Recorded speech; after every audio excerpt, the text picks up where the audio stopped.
Hey, what is going on guys? RvzStealth here, and in today's video, we're going to be updating the jungle tier list for patch 7.15.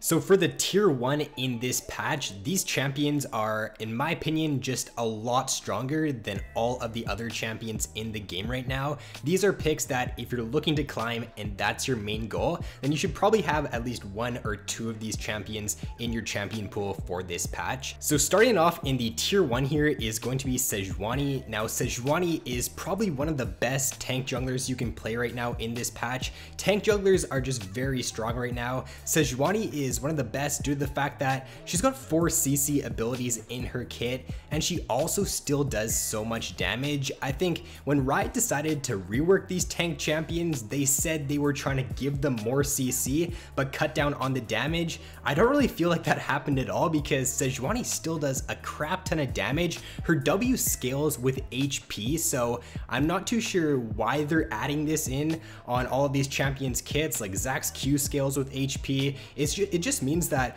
the more tanky you get on this champion, the more damage you're going to do, and just the stronger you're gonna be come the mid to late game. There's just really no point in playing these early game focused junglers that don't have a lot of crowd control right now. You can still play them of course, but if you don't get ahead early with those champions and you're going up against someone like a Szechwan, Szechwan is just gonna be 10 times more useful come a mid to late game team fight. Her team fighting is extremely strong and she can also pump out a load of damage. So I think if you're looking for a overall solid jungler in this patch, then I'd be picking up Szechwan.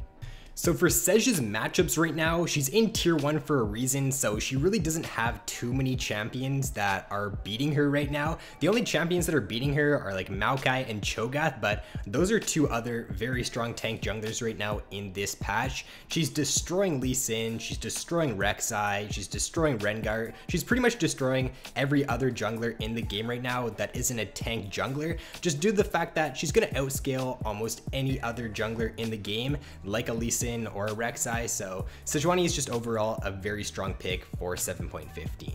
Next in the tier 1 here is going to be Maokai. Now Maokai and Szechwan, in my opinion, are two of the strongest tank junglers in this patch. If you are looking to decide between the two of them though, and you're in champion select and you're not sure which one you should pick, if your team is lacking engage, then I would go with Szechwan because Szech does have more reliable engage than Maokai with her ultimate. If you're looking for disengage though, then I'd choose Maokai because Maokai's ultimate is just extremely strong for disengaging fights, and his W is also really good at locking down a champion that's trying to dive onto your back line. So I'd be adding both of these champions in your champion pool and then just interchange when you pick them based on what your team needs. Maokai is also an insanely good tank jungler, 4 CC abilities in his kit. He still does a lot of damage. In my opinion, he does have a little bit of a better early game than Szechwan though, just because his flash W ganks in the early game are pretty much guaranteed to burn the enemy's summoner, if not pick up yourself a kill. And whenever you're playing Maokai,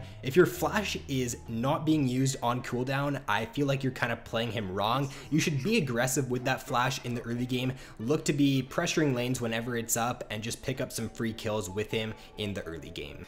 And then on top of this, with items like Righteous Glory coming back into the meta and with it being a much more viable item now, it pretty much covers up Maokai's main weakness of not having that reliable engage. Whenever your flash is up, you can look for those flash Ws, but previously you wouldn't really want to go Righteous Glory on Maokai, and therefore you wouldn't have that ability to engage on the back line or just speed your team up to look for those hard engages. But with the Righteous Glory being a core item now on Maokai, it just makes him that much stronger of a champion. Now for Maokai's matchups in this patch, very similar to Szechwan, he doesn't really have too many matchups that you want to avoid. The only champion I would try to avoid and then pick Szechwan instead in that situation would be Janna. So Janna does a pretty good job at countering Maokai because Maokai's engage is pretty telegraphed. He's looking to go for that flash route or the Righteous Glory route, and if Janna just uses her ultimate and knocks you away, then your engage is pretty much negated. Whereas if you play Szechwan in that situation, the Janna cannot ult a Szechwan ultimate away. You can throw that from a long range, and therefore, as long as you can hit your ultimates with Szech, then the Janna can't really do too much to peel you off of the champion you're trying to get on during team fights. Next in the tier 1 here is probably going to be one of the most overpowered champions we've seen for the past few months in ChoGath. I even think that ChoGath right now in this patch is probably even stronger than Zach was before he received all of his nerfs. ChoGath, with the buffs to his E, it just made him an extremely strong champion. The fact that his E now slows and it's also an auto attack reset and it does a crap ton of damage just makes him a super strong pick. ChoGath's E is getting a little bit of a nerf in this patch, but the nerf isn't going to do anything to him at all, at least in my opinion. The main reason to why his E is so strong is because it does provide the slow, and because it's an auto attack reset. They're nerfing the damage by a little bit on his E in this patch, but I don't think really the damage is what's making him so strong. The fact that his sticking power is really good with the slow from his E just allows him to pop his Righteous Glory, get into a middle of a fight, slow the enemy, get a guaranteed knock up with his Q, pop his Stone Plate, ult the enemy for over 1k damage, and the fact that you can do that on ChoGath to little to no counterplay just makes him an extremely strong jungle pick for this patch.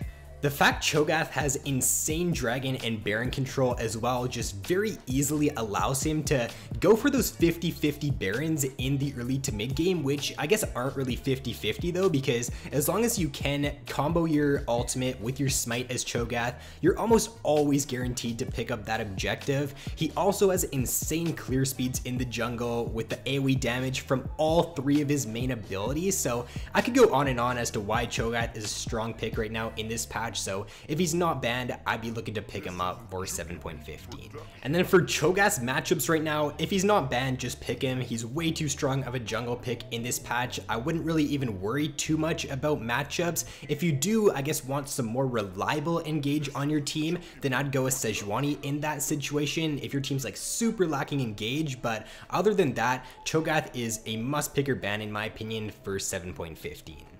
And then to round out the tier 1s for this patch is going to be Warwick. Now Warwick, in my opinion, if you are looking for a jungle pick that does have a little bit more pressure in the early game than these 3 tank junglers I mentioned before, then I'd go with Warwick in that situation, or if he fits your playstyle more so, because I think Warwick in the early game and once you do hit level 6, he's one of the best skirmishing junglers in the game. If you get into a 2v2 scenario or a 3v3 scenario in the early game and you're against Warwick, he's almost going to win that every single time just because his sustain is insane with his passive and his Q. He's also got the damage reduction on his E, and then his ultimate is a great tool for just locking the enemy down and allowing your team to finish off very easy kills at level 6. So I think Warwick is just probably one of the simplest junglers here in the tier 1 that you can play, but he's also still very effective.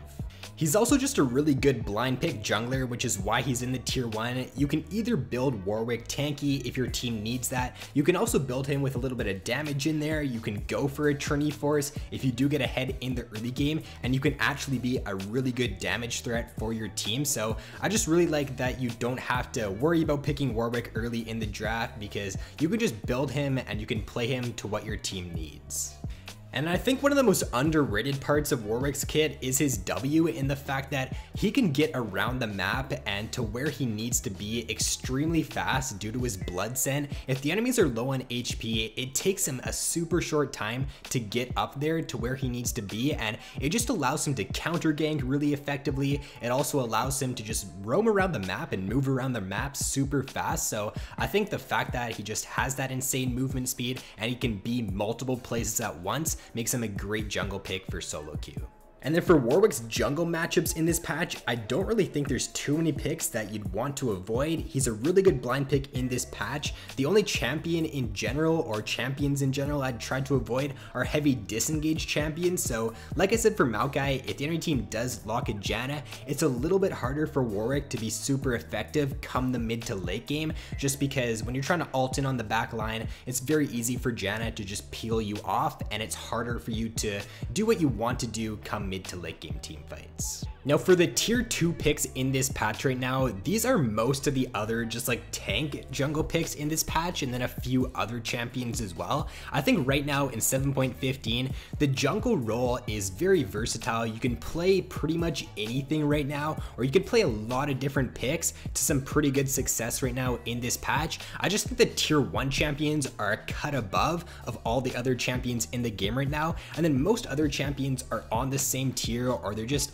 very slight differences that would put them in tier 2 or that would put them in tier 3 right now. So I think that most of these champions in tier 2 here are just very strong picks overall, and if you do main them or if they are in your champion pool, then they're still very good picks for this patch.